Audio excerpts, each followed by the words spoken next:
For autism parents, we're always on Awareness Month. We don't see autism in our home as being a disability.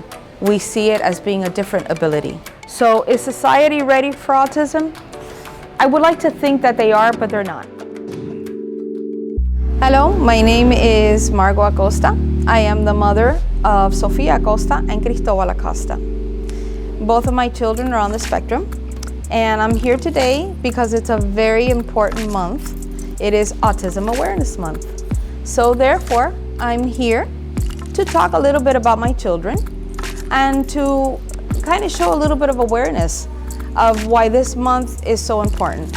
For autism parents, we're always on Awareness Month. I'm also a private chef and caterer. I am a wife, but I'm a mom first.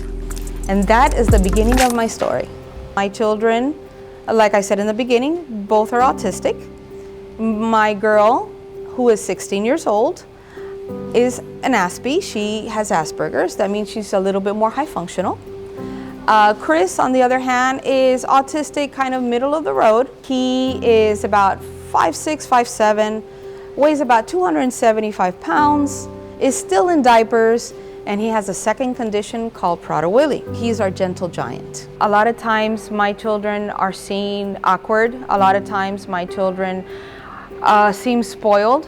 When I walk into a restaurant and my gentle giant walks in with a headset and an iPad and a pacifier, and he's 14 and is the size of a man, people don't know how to view him. Some people feel bad for him, which is not really what I want people to see him as. Chris is a very special child. He's very smart in his own ways and academically as well.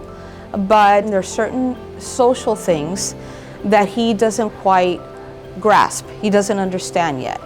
He doesn't understand certain signals that the body gives, which helps children potty train a lot easier, stop eating when they're no longer hungry, things like that. Things that we as human beings take for granted. Sophie, on the other hand, has been writing books since a very young age, about 6 or 7. She writes in forums where young artists are writing and showing cartoons and things like that. So she's very involved in that world. Sophie also became an actor at the age of 7, and she has been in the Pelican Playhouse. She aspires to be a writer. I have a third child who came into our life and blessed us with being typical, because typical children around autistic children is a very interesting mix, to say the least. Michael has taught Sophie many things. Michael has taught Sophie probably how to be around other kids that are typical and not feel so awkward. Sophie has embraced her autism because Sophie was unaware of being autistic till the age of 15, because she had so many abilities that we didn't want her to think that she had a disability. We don't see autism in our home as being a disability. We see it as being a different ability. And most parents to autistic children will explain that to you as well. There was a point in her life where her psychologist told me it's time that she understands that she is going to be perceived as a little bit different than other kids her age, and when she goes to college, she needs to have that knowledge. And her answer to all of this was, "Mom, why did you dedicate your life to having children with autism?" And I said, I didn't dedicate my life to having children with autism. God blessed me with children with autism. The important thing that you need to learn about autism is the fact that every autistic child is different. You can have multiple children in one household and everyone be different. Everyone has a different challenge. They all have similarities, but they are all different.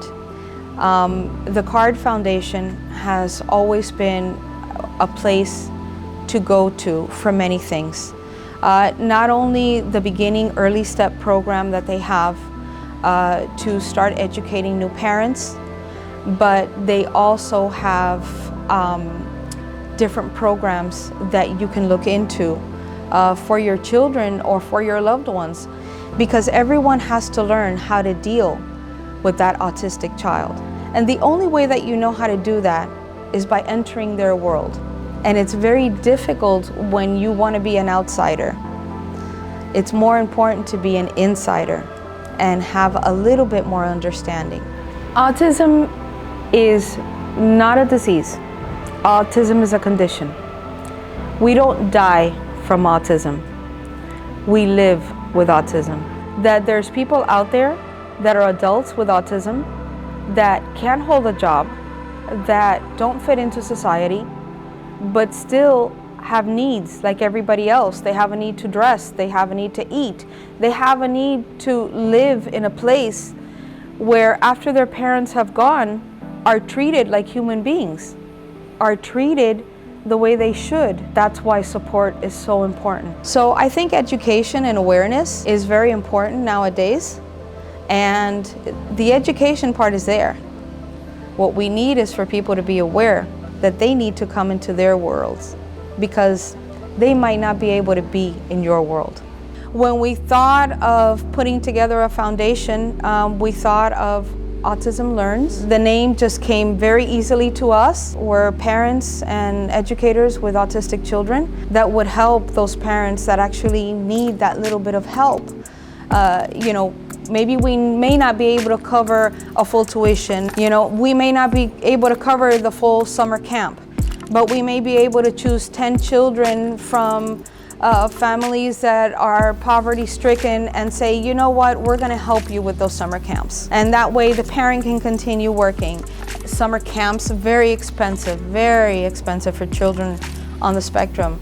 While a regular parent may pay $150 a week on a summer camp, that doubles, sometimes triples for a child on the spectrum, because of the fact that they need to go to a school that's specialized. They need to have other individuals that have the understanding of being with autistic children. A lot of parents can't afford it. A lot of help is based on income, but they don't understand that when your child is on a special diet, or when your child has to be seen by a therapist many times, or when your child has some kind of a specialty that requires a specialized therapy. How many children, would love to go to music therapy? Music therapy is not covered. Animal therapy is not covered. Those are things that we as parents have to go out of the box and pay for ourselves. But the year before last, we were able to raise $50,000, which was our last fundraiser. We were able to help a small school out with getting their new equipment for their children. We changed the lighting in the school. We gave them new computers, new iPads for the children. That is what our foundation does. There's an understanding that children with autism, most of them are visual learners. So therefore, it helps the child education-wise. Right now, our foundation is looking at smart boards for a school as well. We saw a presentation on them, and we did a 1-week trial to see how the children reacted to these smart boards, and they did great. In 1 week, they were able to engage the children that they had in the school, everyone together as one, which is kind of difficult for children on the spectrum. We have a GoFundMe right now for our foundation for those smart boards. Through Autism Learns, we are trying very hard to continue, even though we had to stop for a year, but we're on track again.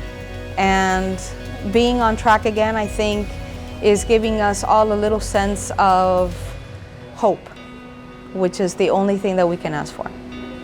I would like to say to please keep in mind that it's important to give support to those families that have autistic children.